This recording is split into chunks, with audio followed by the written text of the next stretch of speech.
হরে কৃষ্ণা। তো আজকে আমি ভগবদ গীতার একটা শ্লোক আলোচনা করতে যাচ্ছি। একটা শ্লোক। তো আমরা বেসিক্যালি এমন একটা প্লেলিস্ট চালু করছি যেখানে বিভিন্ন ধরনের বিষয়বস্তু সম্পর্কে জানানো হবে। ঠিক আছে, ঠিক আছে, বিষয়বস্তু সম্পর্কে জানানো হবে। তো এটা হচ্ছে ভগবদ গীতা। এখান থেকে কয়েকটা গুরুত্বপূর্ণ তথ্য তোমাদেরকে তুলে ধরবো।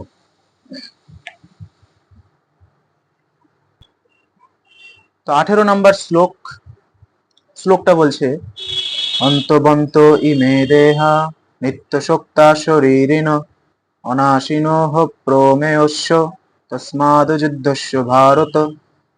অবিনাশী, অপরিমেয় ও শাশ্বত আত্মার জড়দেহ অবশ্যই বিনাশশীল, অতএব হে ভারত, তুমি যুদ্ধ করো। ঠিক আছে, এখানে বেসিক্যালি বলেছে যে আমাদের যে শরীরটা, এই শরীরটা কিন্তু বিনাশ হয়ে যাবে একদিন, কিন্তু এই শরীরটা ছাই হয়ে যাবে, বিনাশ হয়ে যাবে, বিনষ্ট হয়ে যাবে। ঠিক আছে, কিন্তু শরীরের ভেতরে যে আছে, যার নাম হচ্ছে আত্মা, আত্মাকে আমরা বলি জীবাত্মা। ওই জীবাত্মার কোনোদিনও মরণ হয় না। জীবাত্মা শাশ্বত, পুরাতন, নিত্য। সে কিনা পরম সত্য ভগবানের অংশ। আর পরম সত্য ভগবান বা পরমাত্মাটা কে? সে হচ্ছে শ্রীকৃষ্ণ। শ্রীকৃষ্ণের উপরে কেউ নাই। ঈশ্বর পরম কৃষ্ণ সচ্চিদানন্দ বিগ্রহ অনাদির আদি গোবিন্দ সর্বকারণ কারণম। অর্থাৎ শ্রীকৃষ্ণ সবার বড়, তার থেকে বড় আর কেউ নাই।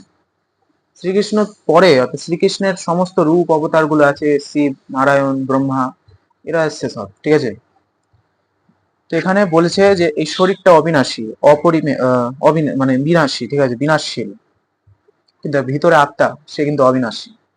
তাই এমন এমন কাজ করো যেটা তোমার আত্মার কাজে লাগে, শরীরের কাজে লাগলে চলবে না। কারণ আত্মার যেটা কাজেটা লাগে সেটাই শাশ্বত, পুরাতন, নিত্য, সেটা অনন্তকাল ধরে থাকবে। ঠিক আছে, তো আর একটা শ্লোকে চলে আসছি আমরা। এবার আমরা চলে আসি ভগবদ্গীতার একটা চ্যাপ্টারে। 3 নম্বর শ্লোক বলছে, মনুষ্যানাং সহস্রেষু কশ্চিদ যততি সিদ্ধয় যততামপি সিদ্ধানাং কশ্চিন্মাবেত্তি তত্ত্বতঃ। হাজার হাজার মানুষের মধ্যে কদাচিৎ কোনো একজন সিদ্ধি লাভের জন্য যত্ন করেন, আর সেই প্রকার যত্নশীল সিদ্ধদের মধ্যে কদাচিৎ কেউ আমাকে তত্ত্বগত ভাবে জানে। এখানে বলছে, শ্রীকৃষ্ণকে যদি জানতে চাও, বহু কোটি কোটি মানুষ রয়েছে। তো কোটি কোটি মানুষের মধ্যে কিছু জনই আছে যারা যারা সিদ্ধি লাভ করতে চায়, বৈকুণ্ঠ ধাম যেতে চায়, গোলক ধাম যেতে চায়, বা সিদ্ধি লাভ করতে চায়, সে ব্রহ্ম জ্যোতিতে একবারে মিশে যেতে চায়। তো এটা করতে চায়। আর অতজন সিদ্ধি কামী মানুষ, ওদের মধ্যে কিছু জন আছে যে শ্রীকৃষ্ণকে তত্ত্বগতভাবে জানতে পারে। কিছু জনই মাত্র শ্রীকৃষ্ণকে জানতে পারবে, বেশি জন জানতে পারবে না। যদি তুমি শ্রীকৃষ্ণ সম্পর্কে জেনে থাকো, তাহলে you are graceful for your goodness. তোমার ভগবান তোমাকে দেখছে। এবং সাধারণত আমরা অনেকেই দেখি যে ধ্যান করে ব্রহ্মজ্যোতিতে মিশে যাওয়া, এটা হচ্ছে মায়াবাদীদের একটা সিদ্ধান্ত যে ব্রহ্মজ্যোতিতে মিশে যাওয়া, অর্থাৎ ব্রহ্মের মধ্যে বিলীন হয়ে যাওয়া।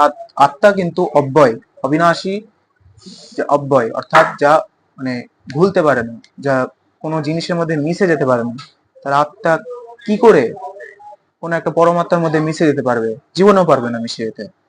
ও যদি মিশে যেতেও চাই, তাহলে ব্রহ্মজ্যোতিতে ঘোরাফেরা করবে, কিন্তু কোনো সুখ পাবে না। সেরকম ভগবত ধামে বেশ ভালো সুখ পাবে। তো আরেকটা শ্লোকে আমরা চলে আসি। দারুণ দারুণ তথ্য এখানে দেওয়া হচ্ছে। তো আরেকটা শ্লোকে আমরা চলে এসেছি। 8 নম্বর শ্লোক বলছে যে, অভ্যাস যোগ যুক্তেন চেতসানন্যগামিনা পরমং পুরুষং দিব্যং জাতি পার্থানুচিন্তায়ন। হে পার্থ, অভ্যাস যোগে যুক্ত হয়ে একাগ্র চিত্তে যিনি অনুক্ষণ পরম পুরুষের চিন্তা করেন, তিনি অবশ্যই তাকে প্রাপ্ত হন। এখানে বলছে যে যে শ্রীকৃষ্ণের সম্পর্কে ভাবে, তার চিন্তা করে, সে অবশেষে ভগবত প্রাপ্তি করে। এবং কেমন টাইপের হয়? এখানে মনকে নিয়ন্ত্রণ করার একটা বিষয় আছে, যে অভ্যাস, এখানে অভ্যাস করতে বলছে। অভ্যাস যোগে যুক্ত হয়ে একাগ্র চিত্তে যিনি অনুক্ষণ পরম পুরুষের চিন্তা করে। অভ্যাসটা কি? অভ্যাসটা হচ্ছে কৃষ্ণ কথা শ্রবণ, অর্থাৎ শ্রীকৃষ্ণের লীলা, গুণগান, কীর্তন ইত্যাদি শ্রবণ করলে মন নিয়ন্ত্রণ করা যায়। মনকে নিয়ন্ত্রণ করা যায়, মন নিয়ন্ত্রণ করার এটা হচ্ছে একমাত্র উপায়।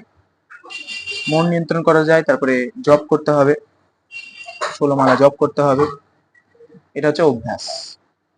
যে অভ্যাসটা চালু করতে পারবে সে পরবর্তীতে তার ভবিষ্যৎ খুব ভালো হবে। ঠিক আছে, আজ এই পর্যন্তই। দেখে থাকলে ভালো লাগলে সাবস্ক্রাইব করো।